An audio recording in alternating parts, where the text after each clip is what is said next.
السلام علیکم دوستو، آج ہم آپ کے لیے ایک نیا بیان لے کر آئے ہیں۔ چلیے شروع کرتے ہیں۔ بسم اللہ الرحمن الرحیم۔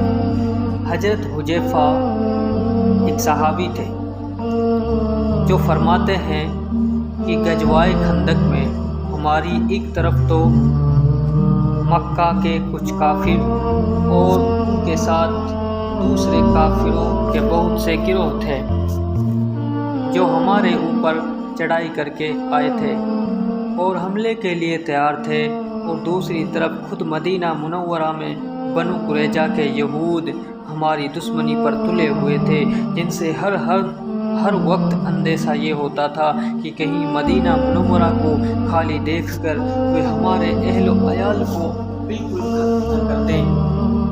ہم لوگ مدینہ منورہ سے باہر لڑائی کے سلسلے میں پڑے ہوئے تھے۔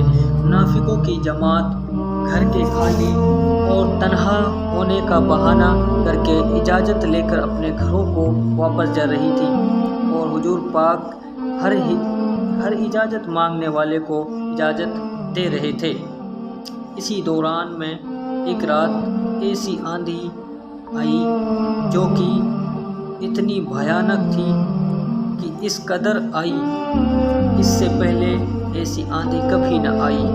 اس کے بعد اندھیرا اس قدر زیادہ ہو گیا تھا کہ ایک آدمی کے پاس دوسرا کھڑا ہونے والا آدمی تو کیا، اس کا ہاتھ تک بھی نظر نہیں آ رہا تھا، اور ہوا اتنی سخت ہو گئی تھی کہ شور بجلی کی طرح گرج رہا تھا۔ منافق اپنے گھروں کو لوٹ رہے تھے۔ ہم 300 کا مجمع اسی جگہ تھا۔ حضور پاک ایک ایک کا حال دریافت فرما رہے تھے، اور اس اندھیرے میں ہر طرف تحقیقات فرما رہے تھے۔ اتنے میں میرے پاس حضور پاک صلی اللہ علیہ وسلم کا گزر ہوا۔ میرے پاس نہ تو اس وقت دشمن سے بچاؤ کے واسطے کوئی ہتھیار تھا، اور نہ ہی سردی سے بچاؤ کے لیے کوئی کپڑا تھا۔ صرف ایک چھوٹی سی چادر تھی جو اوڑھنے میں گھٹنے تک آتی، اور وہ بھی میری بیوی کی تھی، میری نہیں۔ میں اس کو اوڑھے ہوئے گھٹنوں کے بل زمین سے چپٹا ہوا تھا۔ حضور پاک نے دریافت فرمایا، کون ہے؟ تو میں نے عرض کیا، یا رسول اللہ، حذیفہ، مگر مجھ سے سردی کے مارے اٹھا بھی نہ گیا، اور شرم کے مارے زمین سے چمٹ گیا۔ حضور پاک نے ارشاد فرمایا کہ اٹھ کھڑا ہو اور دشمن کے جتھے میں جا کر ان کی خبر لا کہ کیا ہو رہا ہے۔ اور میں اس وقت گھبراہٹ اور خوف اور سردی کی وجہ سے زیادہ خستہ حال تھا۔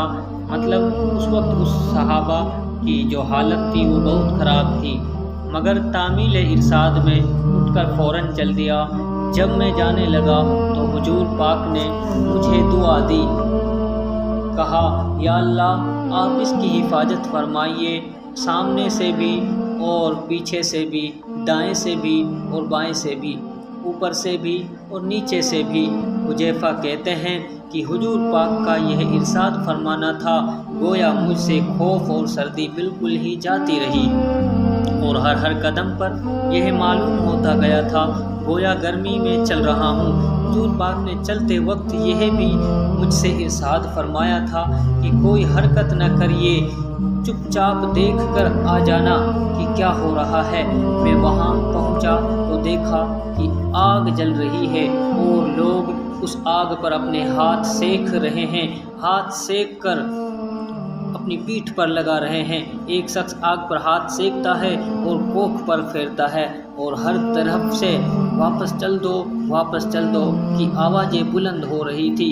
ہر شخص اپنے قبیلے والوں کو آواز دے کر کہتا ہے کہ واپس چلو، اور ہوا کی تیزی کی وجہ سے چاروں طرف پتھر ان کے خیموں پر برس رہے تھے۔ خیموں کی رسیاں ٹوٹتی جاتی تھیں، اور گھوڑے وغیرہ بھی جانور ہلاک ہو رہے تھے۔ ابو سفیان جو ساری جماعت کا اس وقت گویا سردار بن رہا تھا، آگ پر اپنے ہاتھوں کو سینک رہا تھا۔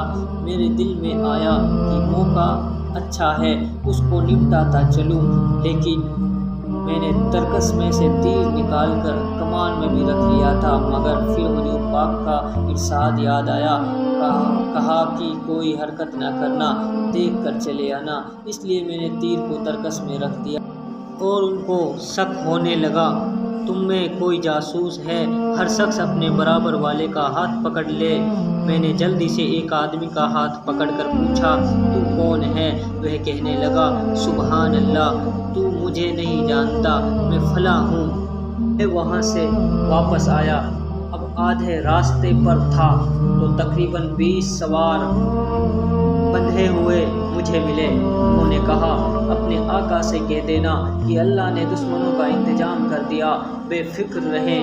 میں واپس پہنچا تو حضور پاک ایک چھوٹی سی چادر اوڑھے ہوئے نماز پڑھ رہے تھے۔ یہ ہمیشہ کی عادت شریف تھی کہ جب کوئی گھبراہٹ کی بات پیش آتی تو حضور پاک نماز کی طرف متوجہ ہو جایا کرتے تھے۔ نماز فارغ ہونے کے بعد حضور پاک کو میں نے سارا منظر عرض کیا۔ جاسوس کا قصہ سن کر